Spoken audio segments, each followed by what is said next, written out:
مغرورين يحشون لأن رت الشعر للنقد يخضع، لكن رادوا يطيحوك ذموك. شي يذمون منك؟ ذهب يلمع، الصقر لو ما عيونك تشوف البعيد لا خلونا ظل ولا فرق. الله الله الله. عشت الصقر لو ما عيونك تشوف البعيد لا خلونا ظل ولا تبرقع. عشت حر، ومتى تحر ما اختصيت ولا تابع ولا فكرت تتبع.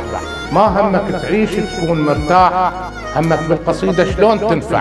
تكتبها بحذر وبدقة واحساس، مثل بالحجر تمثال يصنع. الله. الرزياق تقبعها للناس، تدري الناس بالمكشوف تطمع. الله. هدية معدلة مرتبة وبتبيض، صورك بالقصايد هيش تطلع.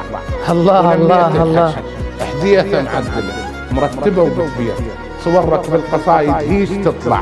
ولميت الحكي والشعر والناس، رغم ما كان حكي البعض يلدع، الما تارك اثر للناس ويموت حتى بموت الدفان يفزع. يفرق حزن قلب اللي يحزن عليه، مثل ما فارق التابوت يرجع. الله. واذا رايد تعرف الشعر ما مات، تقول لي شلون؟ اقول لك هاك واسمع. من تشوف شاعر راق بالليل ومخلي القوافل حضنة ركع. الله. من تشوف شاعر هيك نشال بنعش الناس من كل صوب تفزع. هنا اوقف واقول المات ما مات، وقنع البيك مسمارات يقنع.